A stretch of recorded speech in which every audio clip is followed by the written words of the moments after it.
Welcome to Saturday at the Toronto Sport Card Expo. This lineup of cars is all waiting to come into the expo. I'm recording this right around noon, and for reasons that are unclear to me, they have closed this main entrance to the Sport Card Expo. I don't know why, but this whole line of traffic is for the expo. And so I just hopped out of my Uber because this traffic is, as they say in Australia, chock-a-blocked. And so me walking to the back of the show is gonna be a lot easier than trying to figure out why this entrance is closed. And yeah, it is an absolute gong show. They've never had to do this with parking before. I don't know why they chose to do it this way this year, but yeah, that is a first for the expo. I've never seen anything like this, and I've been going the last 3 or 4 years. You could hear that honk. People are very impressed. Like, the traffic was, I'm gonna say, like half a mile long, just for cars trying to get into the expo.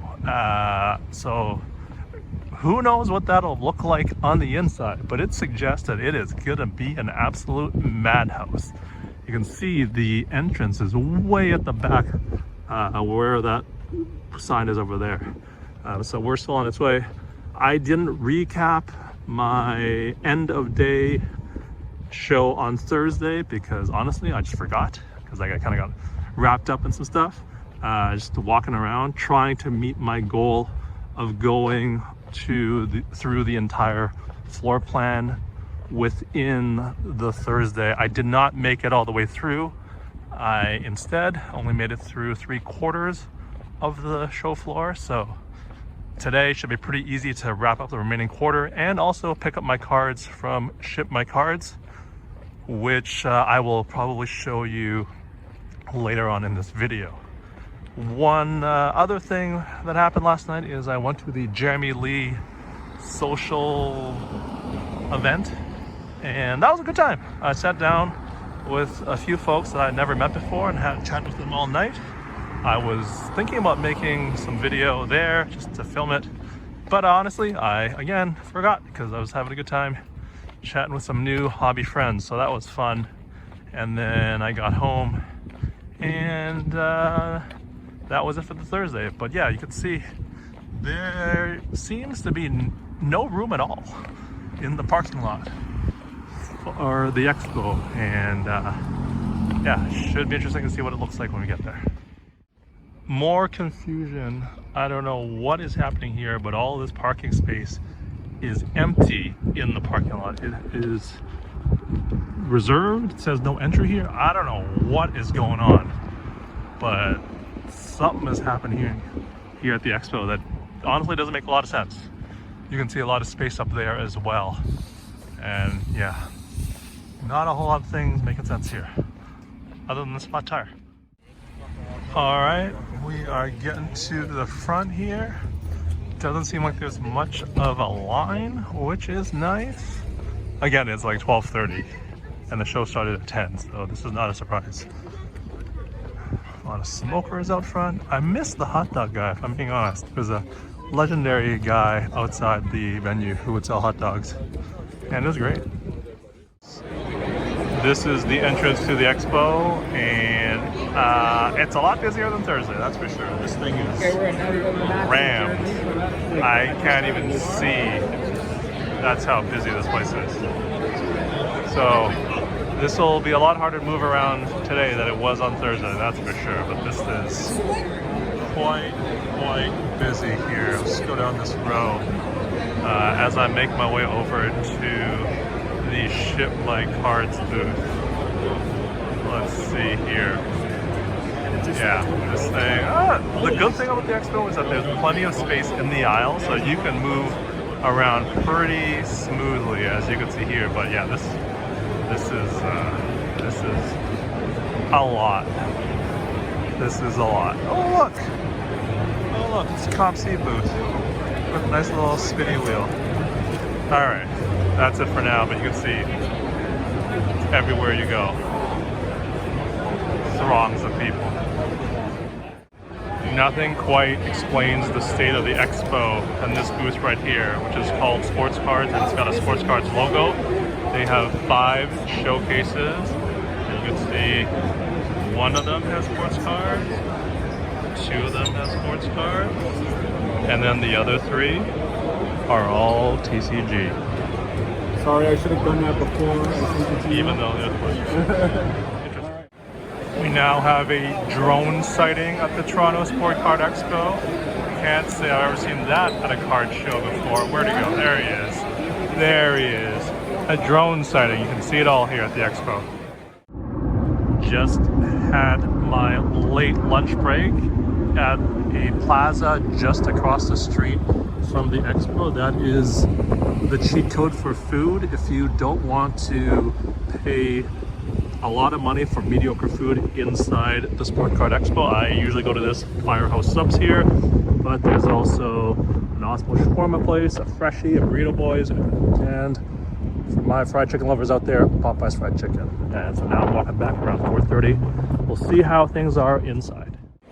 I'm back in at 5 p.m. on Saturday. You can see it is a little bit more cleared out here, and people are starting to leave.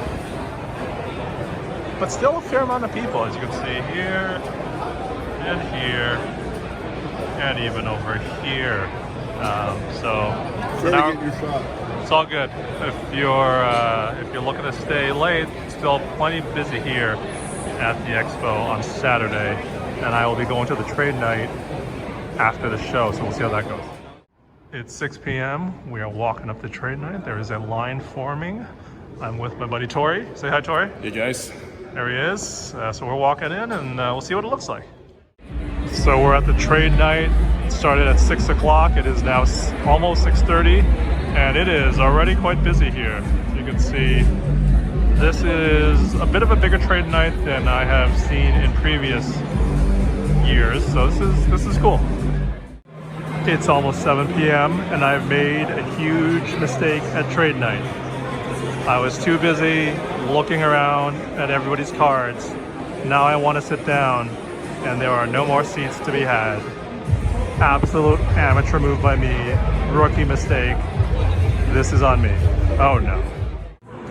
All right, so trade night is winding down. I haven't been able to make any deals, but that's okay. So instead, I'm going to show you my ship my cards pickups.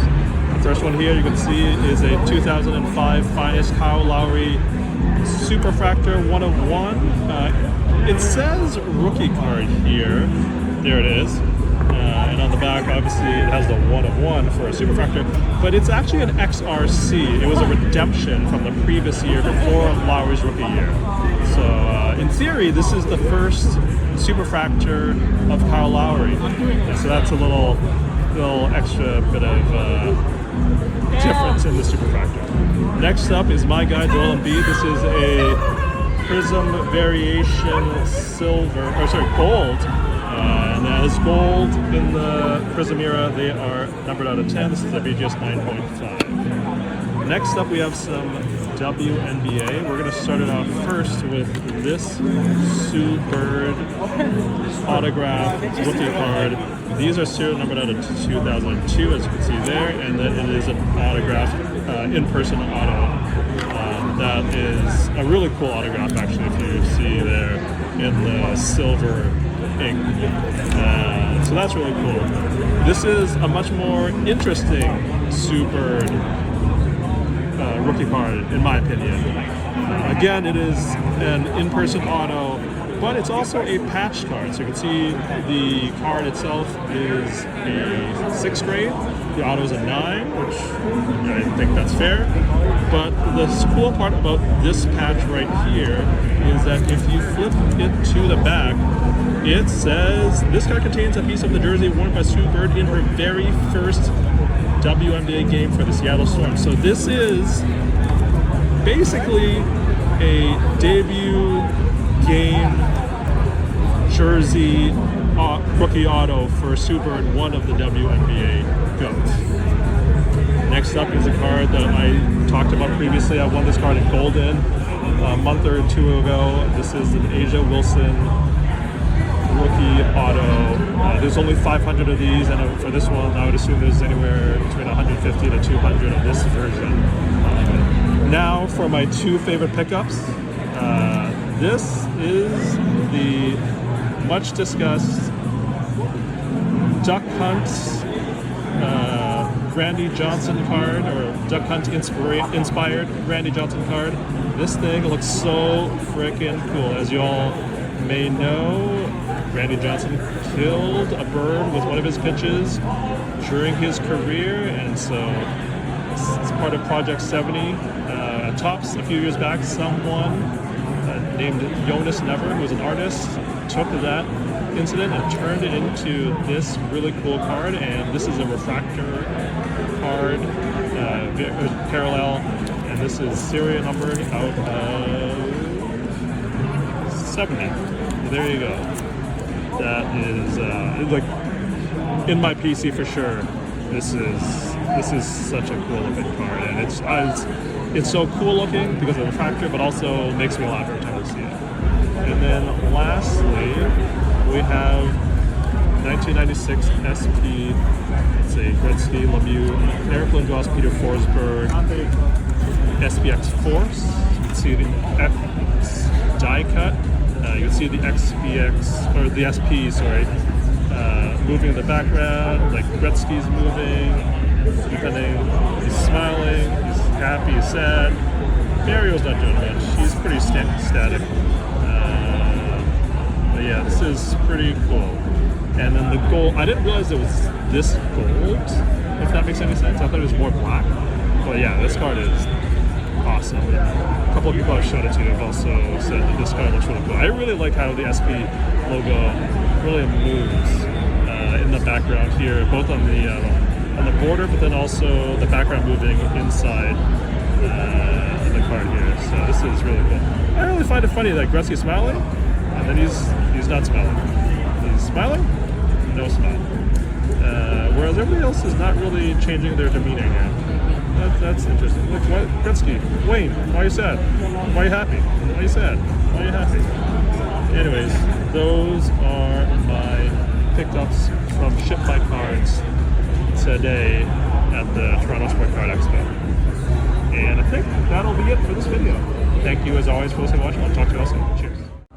I spoke too soon. Picked up this at the very end of trade night. It is a 2021 Prism Josh Giddey NBA 75th Prism. So it has all of the NBA logos surrounding the border there. I got this for $125 Canadian, which is roughly $90 US. Last comps are right around $100, but there was one sale at $200 today, so on November 6th, according to Market Movers. So we'll see if this ended up being a good sale. Obviously, Josh Giddey is playing quite well to start the season, so we'll see if this was a good buy.